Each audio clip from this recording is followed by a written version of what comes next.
जय सिया राम दोस्तों, इस वीडियो में हम बात करने वाले हैं सुरक्षा डायग्नोस्टिक आईपीओ के बारे में। आईपीओ हमारा आज से खुल चुका है।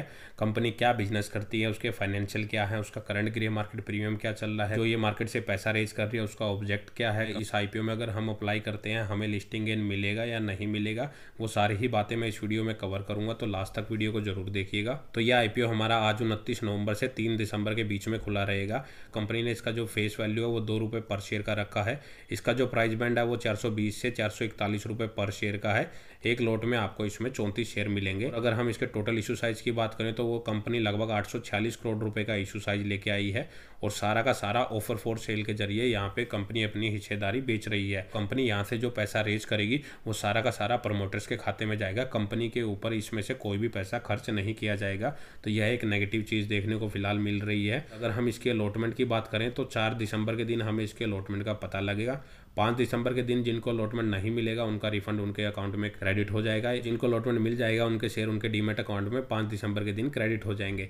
या फिर 6 दिसंबर के दिन जब इस आईपीओ की लिस्टिंग होगी तो सुबह 10 बजे से पहले उनके शेयर उनके डीमैट अकाउंट में क्रेडिट हो जाएंगे। रिटेल कैटेगरी के लिए इसमें 35% का कोटा रिजर्व रखा गया है और रिटेल कैटेगरी में आप मिनिमम 1 और मैक्सिमम 13 लॉट अप्लाई कर सकते हैं।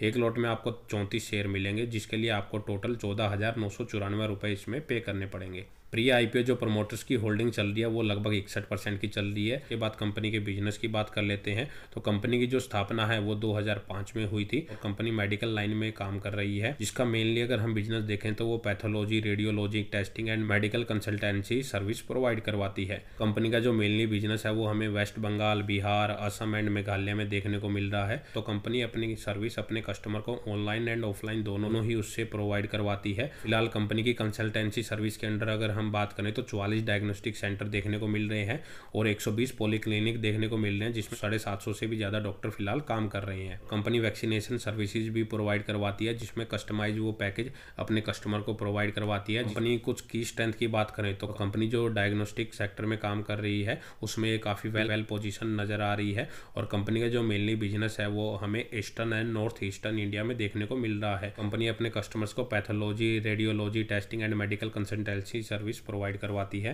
कंपनी जो ये सर्विसेज प्रोवाइड करवाती है उसके लिए कंपनी ने जो क्लिनिकल इंफ्रास्ट्रक्चर बनाया हुआ है काफ़ी अच्छे तरीके से उसको मेंटेन किया हुआ है। कंपनी अपने कस्टमर की रिक्वायरमेंट का काफ़ी ध्यान रखती है।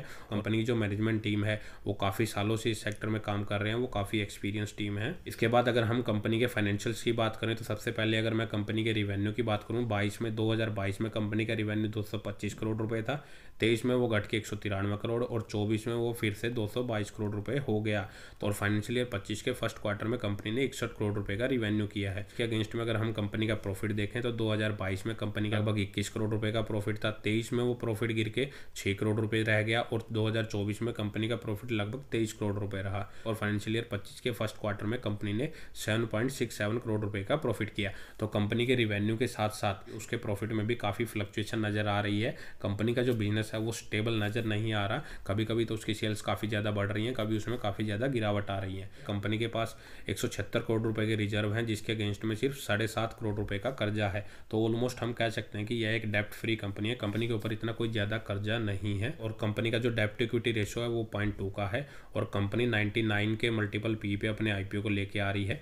अगर हम इसके पी को इसके कंपटीटर से अगर कंपेयर करते हैं तो इसके कंपटीटर्स में अगर हम बात करें doctor Lal Chandani labs, Metropolis health care, Thyrocare technology limited, Vijay diagnostic centre limited, ये इसके कंपटीटर्स हैं और इनका जो पी रेशो चल रहा है वो 65 से 86 के आसपास चल रहा है। तो इस कंपनी का जो पी रेशो है इसके कंपटीटर से काफ़ी ज़्यादा नज़र आ रहा है। और इसके बाद अगर हम इनका अर्निंग पर शेयर की बात करें तो इस कंपनी का जो अर्निंग पर शेयर है वो 4.43 का है और इसके जो कंपटीटर्स का अर्निंग पर शेयर है वो 11 से 43 के बीच में फिलहाल नज़र आ रहा है। के कंपटीटर्स की जो वैल्यूएशन है इस कंपनी के मुकाबले वो कम नज़र आ रही है और साथ ही उनका अर्निंग पर शेयर इस कंपनी के मुकाबले काफ़ी ज़्यादा नज़र आ रहा है। तो अगर हम ओवरऑल बात करें कि कंपनी ने वैल्यूएशन जो रखी है वो काफ़ी ज़्यादा हाई रख दी है और कंपनी का अगर हम ऑब्जेक्ट देखें वो आईपीओ क्यों लाने जा रही है तो कंपनी के जो प्रमोटर्स हैं वो अपनी प्रॉफिटेबिलिटी के लिए अपनी होल्डिंग को मार्केट में सेल कर रहे हैं।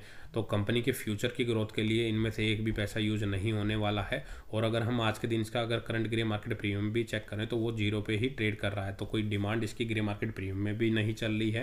ओवरऑल बात करें कि इस आईपीओ में अप्लाई करें या ना करें, तो मैं तो कंप्लीटली इस आईपीओ को अवॉइड ही करने वाला हूं, क्योंकि कंपनी का जो बिजनेस है वो स्टेबल नज़र नहीं आ रहा। उसकी सेल्स में काफ़ी ज़्यादा फ्लक्चुएशन नज़र आ रहा है, कि बैलेंस शीट काफ़ी फ्लक्चुएट कर रही है और कंपनी अपनी सेल्स को भी कंटिन्यूसली मेंटेन नहीं कर पा रही, उसमें भी काफ़ी ज़्यादा फ्लक्चुएशन हो रहा है। दूसरा, कंपनी ओएफएस के जरिए मार्केट से पैसा रेज कर रही है कंपनी की ग्रोथ के लिए, इसमें से कोई भी पैसा खर्च नहीं किया जाएगा। तीसरा ये है कि कंपनी की जो वैल्यूएशन है, कंपनी 99 के मल्टीपल पीई पे अपने आईपीओ को लेके आ रही है, जो कि काफ़ी ज़्यादा है। इसके कंपटीटर से भी काफ़ी ज़्यादा कंपनी का पी रेशो चल रहा है, तो इसके कंपटीटर इससे चीपेस्ट प्राइस पे भी फिलहाल ट्रेड कर रहे हैं और इसके कंपटीटर्स का जो अर्निंग पर शेयर है वो भी इस कंपनी से काफ़ी बेटर नज़र आ रहा है। तो ये सभी पैरामीटर स्टडी करने के बाद आप इस आईपीओ को कम्प्लीटली अवॉइड ही कीजिए। और भी मार्केट में हो सकता है आने वाले टाइम में बड़ी आईपीओ आ सकते हैं, आप अपने पैसे को वहाँ पे लगा सकते हैं। तो दोस्तों, इस वीडियो में इतना ही। अगर आपको वीडियो अच्छी लगी तो वीडियो को लाइक करें और चैनल को सब्सक्राइब करना ना भूलें।